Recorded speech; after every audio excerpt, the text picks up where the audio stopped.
Сен. Әдет қалыптастыру әліппесі. Азамат Скаков. Оқырманға. 100% жауапкершілік біздің күнделікті өміріміз тек қана таңдаулардан тұрады. Істеу, істемеу, бару, бармау, айту, айтпау. Ал адамның арманы мен нәтижесінің арасындағы жалғыз көпір әрекет. Міне, осы жерден біздің өміріміздің сапасын сипаттайтын түсінік шыға келеді. Дұрыс әрекетті таңдау. Біздің күнделікті жасайтын әрекеттеріміздің 90% әдетке айналып кеткен. Ал бүгінгі біздің болмысымыз бұрынғы әдеттеріміздің нәтижесі.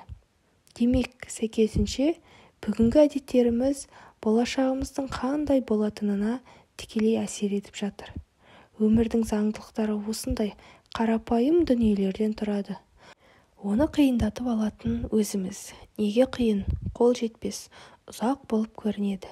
Себебі біз нені қалай жасау керектігін оңай жолын білмейміз. Білмегеннің салдарынан миымыз жеңіл дүниенің өзін жасай алмай, функциясын дұрыс атқара алмайды. Бұл кітап сол қиын көрінген әдеттерді оңай қалыптастыру жолдарын көрсетіп береді. Кітаптың тілі жеңіл жазылған, функцияларымен алға жылжып отырған адам әдет қалыптастыру әліппесін үйреніп шығады. Әңгіменің басын жауапкершіліктен бастағаным бекер емес. Шын мәнінде әр адамның өмірінің сапасы, жетістіктері, жеңілістері мен нәтижелері тек өзінің жауапкершілігінде. Жалпы өмірдің өзегі адамның өзінен басталады. Табиғаттағы барлық дүниенің ядросы бар. Тіпті бактерияларда да ядро бар екенін білеміз. Ал табысты, саналы адамның ядросы, қозғаушы күші, жауапкершілік. Өзінің өнеріне, өміріне, болашағына, әрекеттеріне, шешімдеріне жауапкершілік ала білу. Демек, әр адамның ішінде бүкіл әлем жатыр деген сөз. Әлем сенен бастау алады. Бұл кітаптың сен деп аталуы да бекер емес. Кітаптағы білімдер, тапсырмалар, практикалар мен ақпараттардың барлығы фокусты өзіңе бұруға, ішіңдегі менді табуға жол ашады. Сондықтан, құрметті оқырман, өзіңіздің әлеміңізге қош келдіңіз. Бұл кітап арнайы сіз үшін жазылады. Кітаптың басты кейіпкері сен. Төмендегі арнайы ережелерді сақтай отырып оқуға тырысыңыз. Зейініңіз ашылсын. Сізге деген сеніммен, Азамат Скаков. Арнайы ережелер. Кітапты оқығанда сыртқы факторларға алаңдамаңыз. Мүмкін болса, телефонды дыбыссыз режимге қойып, оңашада мән беріп оқыңыз. Оқу процесінде маңызды ақпараттарды блокнотыңызға, қағазға түсіріп, жазып алып отырыңыз. Теориямен шектелмей, ертеңге қалдырмай, сол күн-ақ практикаға көшіңіз. Ақпаратты бекіту үшін оқығаныңызды досыңызбен, әріптесіңізбен, үйдегілермен бөлісіп, айтып беруге дағдыланып көріңіз. Кітапты оқу барысында келіп тоқтаған бетіңізді қайырып қоймаңыз. Қай бетке келгеніңізді есте сақтап қалуға тырысыңыз. Нәтижелеріңіз бен пікірлеріңізді Инстаграмдағы жеке парақшама жазуды ұмытпаңыз. Азамат Скаков. Коуч кітабы.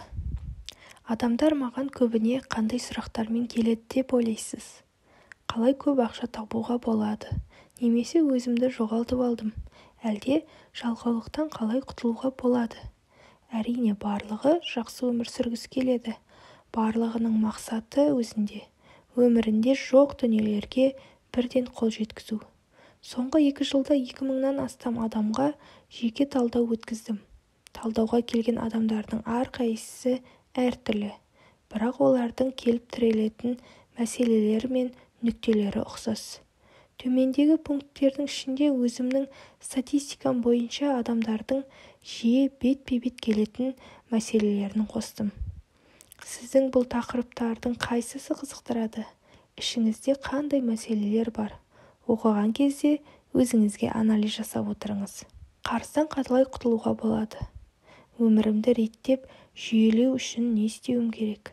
Жалқаулықтан қалай арыламын? Табысымды арттырғым келеді. Өзімді жоғалтып алдым. Негативті установкаларымнан арылғым келеді. Уақытты қалай тиімді пайдалануға болады? Ұйқымды тез арада реттеуім керек. Спортты бастап тастап кете беремін. Артық салмақтан арыла алмай жүрмін. Әдет қалыптастырудың жеңіл жолы бар ма? Бұл тізімді тізбектей берсем, шексіз жалғастыруға болады.